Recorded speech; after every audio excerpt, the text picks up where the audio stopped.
Hello students, today I am going to show you the practical related to job costing. So I will read this question and everybody try to understand. Okay. Following information has been extracted from the costing records of Jai Engineering Works in respect of job number 28. देखो students, ये job costing है, इसमें हर एक job के लिए एक number होता है, तो उसी तरह यहाँ में एक जॉब नंबर है 28. जॉब नंबर 28 का हम लोगों को जॉब कॉस्ट शीट प्रिपेयर करना है. तो इससे इन्फॉर्मेशन क्या क्या दिया हुआ है देखो. First of all materials 3,450 rupees given. Wages here given for department A, for department B and for department C. तो department A का जो direct wages है वो है 60 hours at ₹3 per hour. फिर department B का है 40 hours at ₹2 per hour और department C 20 hours at ₹4 per hour. ठीक है, ये direct wages है और direct material है. अभी स्टूडेंट्स यहाँ में फिर क्या दिया हुआ है, overheads for the 3 departments are estimated as follows. अभी ओवरहेड जो है इनडायरेक्ट खर्चा है. ठीक है, तो इनडायरेक्ट खर्चा क्या क्या दिया हुआ है देखते हैं एक बार यहाँ में. First of all variable overhead given, that is for department A, for department B and for department C. तो डिपार्टमेंट ए का जो है 4,400 डायरेक्ट लेबर आवर्स. इसका मतलब है यहाँ में हम लोगों को देखो स्टूडेंट्स यहाँ में 60 आवर्स दिया है डिपार्टमेंट ए का, तो इसका हिसाब से हम लोग को यहाँ में निकालना है. ठीक है, तो यहाँ में 4,000 आवर्स दिया हुआ है.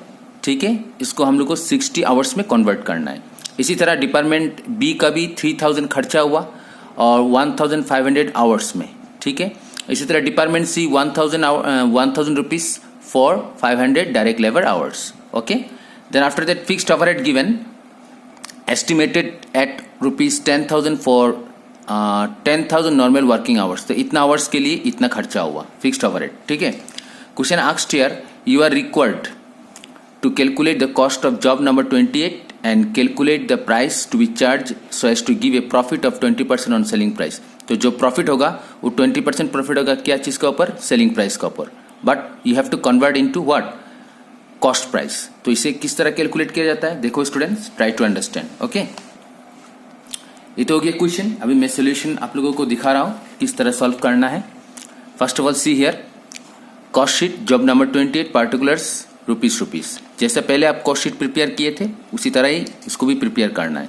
फर्स्ट ऑफ ऑल क्या लिखना है, डायरेक्ट मटेरियल. तो क्वेश्चन में देखो डायरेक्ट मटेरियल दिया हुआ है. डायरेक्ट मटेरियल 3,450 रुपीज दिया है, तो यहाँ में डायरेक्ट मटेरियल आपको लिखना है 3,450 रुपीज. इसके बाद यहाँ में डायरेक्ट वेजेस दिया हुआ है department A, department B, department सी, तीनों डिपार्टमेंट का. तो डिपार्टमेंट है 60 hours 3 per hour, 40 hours 2 per hour, 20 hours 4 per our. ठीक है, ये डायरेक्ट वेजेस है. तो आपको यहाँ में लिखना है क्या, direct wages department A 60 hours eight ₹3 per hour. तो पर आवर में 3 रुपीज़ खर्चा होता है, तो उसका हिसाब से 60 आवर्स डिपार्टमेंट ए में वेजेस लगा, डायरेक्ट वेजेस. ठीक है, तो 60 × 3 180.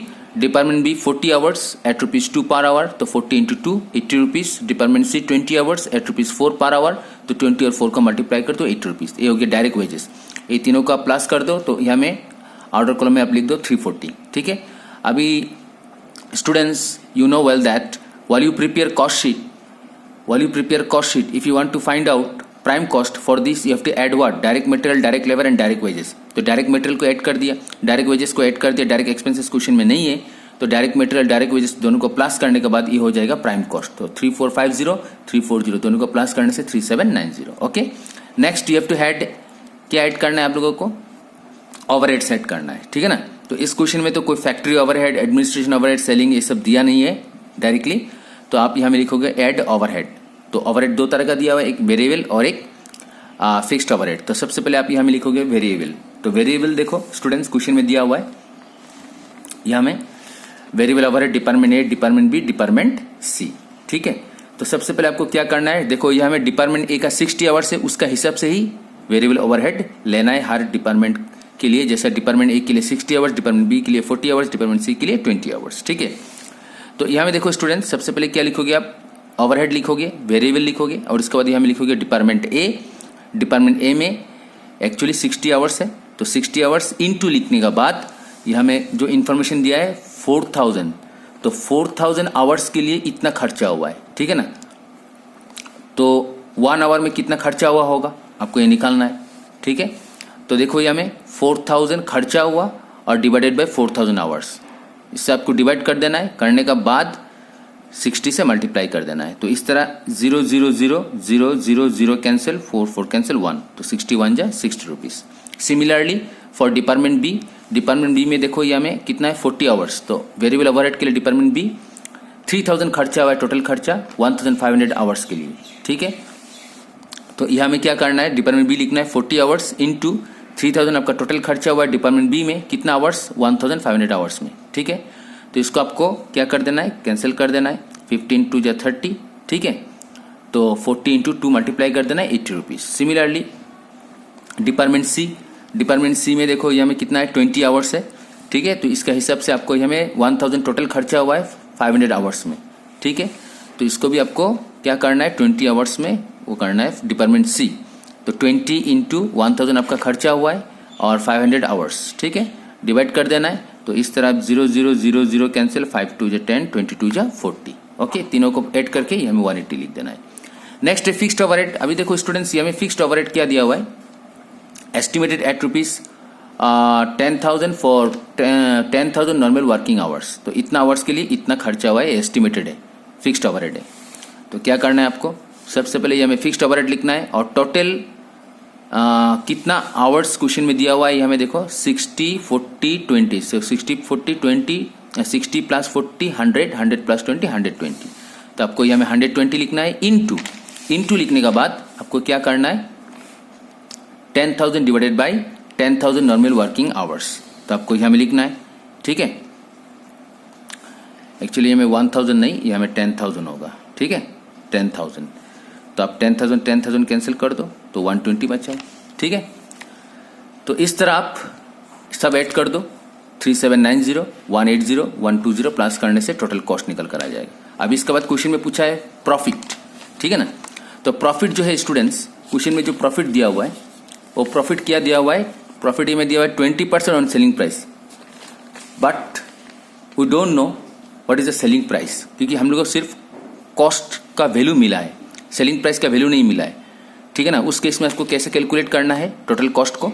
तो देखो सबसे पहले क्या बोला है ये हमें क्वेश्चन में कि जो प्रॉफिट हुआ है स्टूडेंट्स, वो प्रॉफिट है 20% ऑन सेलिंग प्राइस। तो ये शॉर्टकट कैसे करना है, सेलिंग प्राइस से आपको क्या करना है, सेलिंग प्राइस से आपको कन्वर्ट करना है कॉस्ट प्राइस में, क्योंकि कॉस्ट प्राइस का वैल्यू दिया हुआ है। ठीक है, तो जब आप सेलिंग प्राइस से कॉस्ट प्राइस कैलकुलेट करोगे तो किस तरह कैलकुलेट करोगे, शॉर्टकट जो है 20% है तो 20/100, 0 0 कैंसिल, 2 1 जा 2, 2 5 जा 10, 155 आया। तो आप इसको जब सेलिंग प्राइस से कॉस्ट प्राइस में कन्वर्ट करोगे तो आ जाएगा 1/4, मतलब डिनोमिनेटर का वैल्यू जो है उससे 1 आप क्या कर दोगे, सब्ट्रैक्ट कर दोगे। ठीक है, एक शॉर्टकट है। तो ये हो गया आपका कॉस्ट प्राइस। ठीक है, तो इस तरह आप क्या करोगे, यहाँ में जो सोल्यूशन है, इस सोल्यूशन में देखो प्रॉफिट 20% था, तो 20% था तो 20% का मतलब है 20/100, तो इसको कैलकुलेट करने से 1/5 सेलिंग प्राइस आएगा, और इस सेलिंग प्राइस से आपको कन्वर्ट करना है कॉस्ट में तो 1/4 आएगा। ठीक है, अभी इस 1/4 को कॉस्ट में, तो कॉस्ट का वैल्यू कितना है 4090, तो 1/4 इंटू 4090 आप कैलकुलेट करोगे तो 1022.50 निकल कर आ जाएगा। तो कॉस्ट और प्रॉफिट का ऐड कर दोगे तो क्या आ जाएगा, सेलिंग प्राइस, तो 5112.50। ठीक है, इसको आप दूसरा तरीके से भी सॉल्व कर सकते हो, जैसा एग्जाम्पल लाइक कि देखो cost plus profit is equal to क्या होगा, सेलिंग प्राइस, है ना। नहीं, अभी स्टूडेंट्स कॉस्ट कितना है क्वेश्चन में, देखो सोल्यूशन में कॉस्ट का वैल्यू कितना है 4090, तो आप हमें कॉस्ट प्राइस लिख दो 4090 प्लस अभी सेलिंग प्राइस तो पता नहीं है, तो सेलिंग प्राइस पकड़ लेता है x, प्रॉफिट कितना परसेंट बोला था 20% ऑन सेलिंग प्राइस, तो 20% ऑन सेलिंग प्राइस, तो सेलिंग प्राइस क्या है x है, तो ऑफ x। आप इसको कैलकुलेट करोगे तो आपको x का वैल्यू मिल जाएगा, x मतलब सेलिंग प्राइस। ठीक है, सेलिंग प्राइस का वैल्यू मिल जाएगा कितना 5112.50 मिल जाएगा। ठीक है, तो ये सेलिंग प्राइस जो x है ये सेलिंग प्राइस है, तो सेलिंग प्राइस का वैल्यू आप यहाँ में लिख दो। ठीक है, लिखने के बाद इस सेलिंग प्राइस से आप क्या कर दो, टोटल कॉस्ट को माइनस कर दो, तो प्रॉफिट निकल कर आ जाएगा।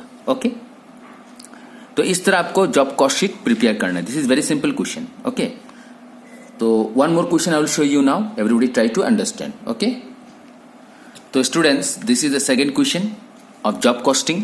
ठीक है, और ये लास्ट क्वेश्चन है जॉब कॉस्टिंग का, and you try some more questions from your textbook. Okay, तो क्वेश्चन यहाँ में क्या दिया हुआ है, a factory used job costing system, the following data are obtained from its books for the year ended 31 March 2020।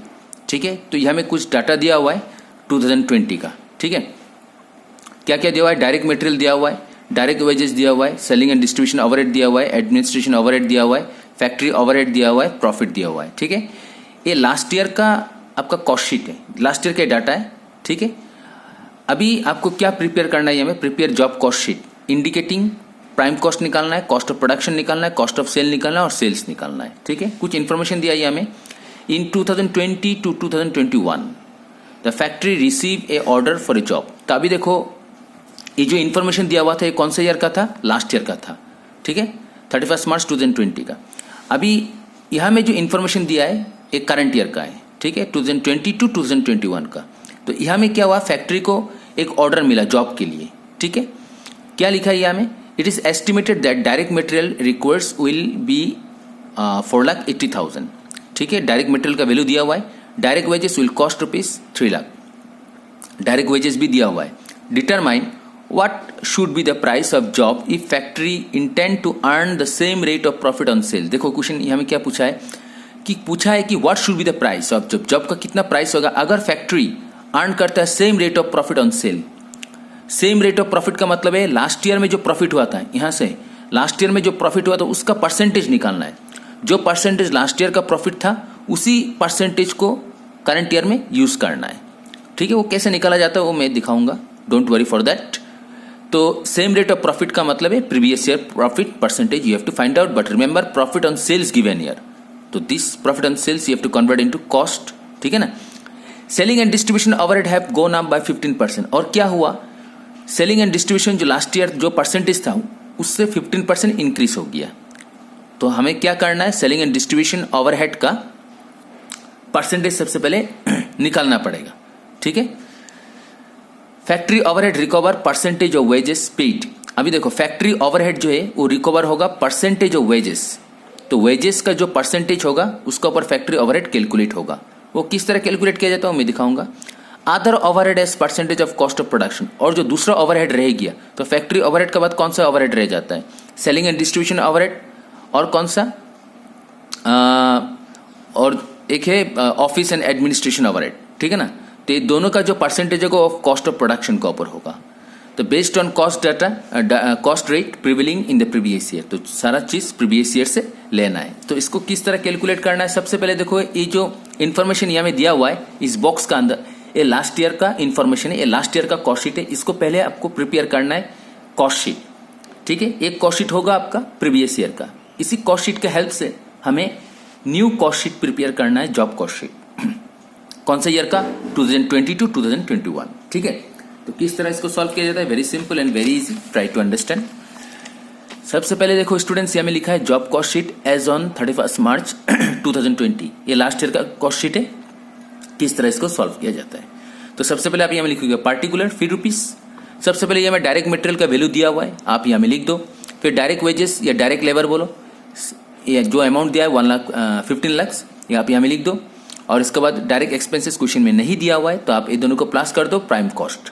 ठीक है, नेक्स्ट इसके बाद प्राइम कॉस्ट फाइंड आउट करने के बाद आपको क्या करना है, फैक्ट्री ओवरहेड का खर्चा जोड़ना है, फिर ऑफिस एंड एडमिनिस्ट्रेशन ओवरहेड का खर्चा जोड़ना है, फिर सेलिंग एंड डिस्ट्रीब्यूशन ओवरहेड का खर्चा जोड़ना है। सब खर्चा जोड़ने के बाद आपको प्रॉफिट ऐड करना है और उसके बाद सेलिंग प्राइस हो जाए। ठीक है, तो क्वेश्चन में ढूंढना है फैक्ट्री ओवरहेड कहाँ है, देखो फैक्ट्री ओवरहेड ये में दिया हुआ है। ठीक है, तो फैक्ट्री ओवरहेड का वैल्यू आप यहाँ में लिख दो और इसके बाद प्राइम कॉस्ट के साथ फैक्ट्री ओवरहेड को ऐड कर दो, तो ये हो जाएगा कॉस्ट ऑफ प्रोडक्शन। ठीक है, इसके बाद नेक्स्ट फैक्ट्री ओवरहेड के बाद आपको क्या करना है, ऑफिस एंड एडमिनिस्ट्रेशन ओवरहेड का खर्चा जोड़ना है। तो यहाँ में देखो एडमिनिस्ट्रेशन ओवरहेड दिया हुआ है, ये अमाउंट आपको यहाँ में लिख देना है। तो ऐड एडमिनिस्ट्रेशन ओवरहेड, ठीक है, अमाउंट लिख दिया। और फिर इसके बाद आपका यहाँ में सेलिंग एंड डिस्ट्रीब्यूशन ओवरहेड भी दिया हुआ है, ये अमाउंट भी आप यहाँ में ऐड कर दो। तो दोनों को ऐड करने के बाद ये हो जाएगा कॉस्ट ऑफ सेल्स। ठीक है, तो 60,90,000 रुपीज कॉस्ट ऑफ सेल। इसके बाद आपको प्रॉफिट ऐड करना है, तो प्रॉफिट क्वेश्चन में दिया हुआ है, क्वेश्चन में यहाँ में प्रॉफिट दिया हुआ है, प्रॉफिट है इतना। ठीक है, तो आप इस प्रॉफिट को यहाँ में ऐड कर दो, तो प्रॉफिट को ऐड करने के बाद आपका सेलिंग प्राइस मिल जाएगा। ओके, तो ये हो गया लास्ट ईयर का आपका कॉस्ट शीट। अभी इसी कॉस्ट शीट के हेल्प से आपको क्या करना है, नया जॉब कॉस्ट शीट प्रिपेयर करना है एज ऑन 31 मार्च 2021, ठीक है। तो आप यहाँ में लिखोगे पार्टिकुलर और रुपीस लिखोगे। तो सबसे पहले आपको क्या करना है, यहाँ में क्वेश्चन में क्या दिया हुआ है, इन 2020-21 the factory receive A order for a job, it is estimated that direct material requires will be कितना 4,80,000 दिया हुआ है, डायरेक्ट वेजेस 3 लाख दिया हुआ है। पहले तो आप इन दोनों को ऐड कर दो। तो आप यहाँ में लिखोगे direct material 4,80,000, direct labour 3 lakh, दोनों को ऐड कर दो। डायरेक्ट एक्सपेंसेस क्वेश्चन में दिया नहीं हुआ है, तो इसलिए इन दोनों को ऐड करके बाद जो अमाउंट निकल कर आएगा that will be the prime cost, ठीक है। इसके बाद आपको ऐड करना है फैक्ट्री ओवरहेड। अभी फैक्ट्री ओवरहेड का बारे में क्या बोला है स्टूडेंट्स, थोड़ा समझने का कोशिश करेगा यहाँ में। फैक्ट्री ओवरहेड, तो फैक्ट्री ओवरहेड का बारे में यहाँ में factory overhead recover percentage of wages. देखो factory overhead recover percentage of wages मतलब factory overhead percentage of wages लेना है। कैसे इसको कैलकुलेट करना है, तो देखो इसका वर्किंग नोट मैंने किया है, आपको भी वर्किंग नोट करना पड़ेगा। तो सबसे पहले देखो ये मैं वर्किंग नोट लिखा है, factory overhead percentage of direct wages. इसको कैसे कैलकुलेट करना है, सबसे पहले यहाँ में देखो फर्स्ट में क्या लिखा है फैक्ट्री ओवरहेड, तो आप ऊपर में लिख दो फैक्ट्री ओवरहेड। सेकंड में लिखा है डायरेक्ट वेजेस, तो आप नीचे में लिखो डायरेक्ट वेजेस। परसेंटेज में इसको कैलकुलेट करना है तो इंटू 100। अभी फैक्ट्री ओवरहेड का वैल्यू कितना दिया हुआ है स्टूडेंट्स क्वेश्चन में, तो आपको चेक करना है ये वाला जो पुराना वाला वैल्यू है फैक्ट्री ओवरहेड, ठीक है। 9 लाख दिया हुआ है, तो आप यहाँ में 9 लाख लिखोगे, ठीक है। वर्किंग नोट में देखो 9 lakh divided by direct wages, तो डायरेक्ट वेजेस कितना दिया हुआ था लास्ट ईयर का इंफॉर्मेशन, डायरेक्ट वेजेस मतलब डायरेक्ट लेबर, ठीक है ना। 15 लाख दिया हुआ है, ठीक है। तो आप यहाँ में 15 लाख लिख दोगे, मल्टीप्लाई 100 कैलकुलेट करोगे तो 60% आया, ठीक है। इस तरह आप क्या करोगे, इसको आप यहाँ में लिखोगे फैक्ट्री ओवरहेड। लिखने का बाद अभी फैक्ट्री ओवरहेड जो है इसका कितना परसेंट आया, 60% आया, राइट। अब ये 60% आपको कैलकुलेट करना है, तो आप यहाँ में लिखोगे 60% और फैक्ट्री ओवरहेड यहाँ में कितना लिखा है 3 लाख। अभी देखो स्टूडेंट्स यहाँ में क्या बोला है, फैक्ट्री ओवरहेड जो है ये किसके ऊपर कैलकुलेट करना है, डायरेक्ट वेजेस, ठीक। तो आप क्या करोगे, फैक्ट्री ओवरहेड लिखने के बाद यहाँ में देखो डायरेक्ट वेजेस कितना है 3 लाख है, तो आप यहाँ में 3 लाख लिखोगे और 60% कैलकुलेट करना है, तो इस तरह आपको 1,80,000 मिल जाएगा, ठीक है। तो प्राइम कॉस्ट और फैक्ट्री ओवरहेड को ऐड करने के बाद हो जाएगा कॉस्ट ऑफ प्रोडक्शन। नेक्स्ट आता है administration overhead, selling and distribution overhead. तो देखते हैं इसके बारे में क्या बोला है क्वेश्चन में। यह में बोला है फैक्ट्री ओवरहेड हो गया, अदर ओवरहेड, अदर ओवरहेड का मतलब कौन सा खर्चा बच गया, सेलिंग एंड डिस्ट्रीब्यूशन ओवरहेड और ऑफिस एंड एडमिनिस्ट्रेशन ओवरहेड। तो percentage of cost of production के ऊपर लेना है, तो इसका भी परसेंटेज कैलकुलेट करना पड़ेगा। तो इसके लिए वर्किंग नोट फिर से करना पड़ेगा। Administration overhead percentage of cost of production, तो सबसे पहले ये हमें कॉस्ट ऑफ एडमिनिस्ट्रेशन ओवरहेड दिया हुआ है, तो एडमिनिस्ट्रेशन ओवरहेड का वैल्यू आप यहाँ में लिखोगे, कॉस्ट ऑफ प्रोडक्शन का वैल्यू आप यहाँ में लिखोगे, मल्टीप्लाई करोगे 100 से, तो इस तरह आपका जो परसेंटेज आएगा वो 20% आएगा, ठीक है। तो एडमिनिस्ट्रेशन ओवरहेड का वैल्यू कितना दिया हुआ है चेक करता है एक बार। प्रीवियस क्वेश्चन में एडमिनिस्ट्रेशन ओवरहेड 8,40,000, ठीक है, और कॉस्ट ऑफ प्रोडक्शन कितना आया 42 लाख, ठीक है। तो यहाँ में देखो 8,40,000 divided by 42 lakh multiply by 100, percentage आ गया 20%, ठीक है। अभी इसको आपको यहाँ में ऐड करना है। एडमिनिस्ट्रेशन ओवरहेड लिखने के बाद 9,60,000 कैसा है स्टूडेंट्स, तो क्योंकि यहाँ में एडमिनिस्ट्रेशन का जो पूछा है, एडमिनिस्ट्रेशन क्या चीज के ऊपर कैलकुलेट करना है, कॉस्ट ऑफ प्रोडक्शन के ऊपर, ठीक है। तो इसीलिए यहाँ में 20% और कॉस्ट ऑफ प्रोडक्शन देखो यहाँ में कितना आया 9,60,000, ये आपको लेना है, कैलकुलेट करना है, इतना अमाउंट आ जाएगा। इसी तरह सेलिंग एंड डिस्ट्रीब्यूशन ओवरहेड का भी सेम कैलकुलेट करना है, सेम इन्फॉर्मेशन जो क्वेश्चन में दिया हुआ है यहाँ में देखो। अदर ओवरहेड का मतलब है ऑफिस एंड एडमिनिस्ट्रेशन ओवरहेड, ये हो गया। फिर सेलिंग एंड डिस्ट्रीब्यूशन ओवरहेड भी कैलकुलेट करना, वो भी same percentage of cost of production, तो इसका भी वर्किंग नोट करना पड़ेगा। तो सेलिंग एंड डिस्ट्रीब्यूशन ओवरहेड, तो इसका भी working note, selling and distribution overhead percentage of cost of production, selling overhead ऊपर में लिखना है, कॉस्ट ऑफ प्रोडक्शन नीचे में लिखना है, मल्टीप्लाई बाय 100। तो सेलिंग ओवरहेड का वैल्यू कितना दिया हुआ है प्रीवियस ईयर का, सेलिंग ओवरहेड चेक करना है। Selling overhead 10,50,000, cost of production 42 lakh, ठीक है। तो इस तरह आप यहाँ में लिख दोगे, मल्टीप्लाई 100 कर दोगे तो 25% आया। लेकिन कुछ और भी बोला है क्वेश्चन में। क्या बोला है क्वेश्चन में, बोला है कि selling and distribution overhead have gone up by 15%। पहले जितना परसेंट था उससे 15% और इंक्रीज हो गया, तो पहले का परसेंटेज कितना हुआ आपका आया यहाँ में 25%, ठीक है ना। और अभी कितना परसेंट इंक्रीज है 15%। तो 15% कैसे कैलकुलेट करना है, 50% इस 25 का ऊपर कैलकुलेट करना है, परसेंटेज को इग्नोर कर दो। तो 25 इंटू 15% कैलकुलेट करोगे तो 3.75 आ जाएगा। इस तरह आपका दोनों को ऐड करना है और 28.75% आ गया। ये हो गया सेलिंग एंड डिस्ट्रीब्यूशन ओवरहेड का। ठीक है, तो आप यहाँ में लिखोगे सेलिंग एंड डिस्ट्रीब्यूशन ओवरहेड क्या चीज़ के ऊपर कैलकुलेट हो रहा है, selling and distribution overhead cost of production के ऊपर। तो आपको यहाँ में देखना है कॉस्ट ऑफ प्रोडक्शन कितना है, 9,60,000। तो 9,60,000 लेना है इंटू 28.75% कैलकुलेट करना है। तो इस तरह आपका वैल्यू मिल जाएगा। आप इन सब को ऐड कर दो, तो ऐड करने से कॉस्ट ऑफ सेल आ जाएगा। अभी आपको प्रॉफिट ऐड करना है और सेल। ठीक है, अभी देखो प्रॉफिट जो क्वेश्चन में दिया हुआ था, प्रॉफिट क्या दिया हुआ था, प्रॉफिट दिया हुआ था कि यहाँ में प्रॉफिट का बारे में कहा बोला था, same rate of profit on cell. ठीक है ना, सेम रेट मतलब जो प्रीवियस ईयर का जो रेट था प्रॉफिट का, उसको ऊपर कैलकुलेट करना, किसका चीज का ऊपर कैलकुलेट करना है, सेल्स का ऊपर। ठीक है, तो प्रीवियस ईयर प्रॉफिट को कैलकुलेट करना है। तो प्रीवियस ईयर का प्रॉफिट कैसे कैलकुलेट करना है, प्रॉफिट परसेंट ऑफ सेल बोला है ना। तो सबसे पहले लास्ट ईयर का प्रॉफिट और लास्ट ईयर का सेल। ठीक है, तो प्रॉफिट ऊपर में लिखना है, नीचे में सेल लिखना है। तो लास्ट ईयर का प्रॉफिट कितना दिया हुआ था, लास्ट ईयर का जो प्रॉफिट दिया हुआ था वो इतना दिया हुआ था। ठीक है, और लास्ट ईयर का सेल इतना दिया हुआ है। तो आप इन दोनों को अप एंड डाउन लिखोगे, मल्टीप्लाई करोगे 100 से, तो इस तरह 16.67% आ गया। ये लास्ट ईयर का प्रॉफिट परसेंटेज है। ठीक है, अब इसको यूज करना है। तो इसको यूज कैसे करना है स्टूडेंट, तो देखो, क्योंकि ये प्रॉफिट जो है ये सेल के ऊपर कैलकुलेट हो रहा है, लेकिन हमें तो सिर्फ कॉस्ट ऑफ सेल ही पता चला है ना, नहीं सेल तो पता नहीं चला है। तो इसको कैसे कैलकुलेट करना है, तो इसको कैलकुलेट करना, देखो मैंने ये में छोटा सा एक कैलकुलेशन किया है, वर्किंग नोट नंबर 5। आपको सेल कैसा मिलेगा, cost plus profit is equal to sale. ठीक, अभी कॉस्ट कितना है 1,428,000। देखो कॉस्ट यहाँ में लिखा है 1,428,000, यही आपको यहाँ में लिखना है, plus profit is equal to sale. Sale हमें पता नहीं है, सेल एक्स पकड़ लिया। ठीक है ना, अभी प्रॉफिट परसेंट कितना दिया हुआ है यहाँ में 16.67%, क्या चीज के ऊपर, सेल के ऊपर, इसलिए हमें लिखा है 16.67 सेल है एक्स, परसेंट के लिए नीचे में 100। अब इसको कैलकुलेट करोगे तो एक्स का वैल्यू इतना आ जाएगा 1,713,668.55। ठीक है, ये एक्स क्या है, सेल है, ये सेल का वैल्यू है। तो आप इसको अप्रोक्सीमेट राउंड फिगर कर लो, 1,713,669 कर दो।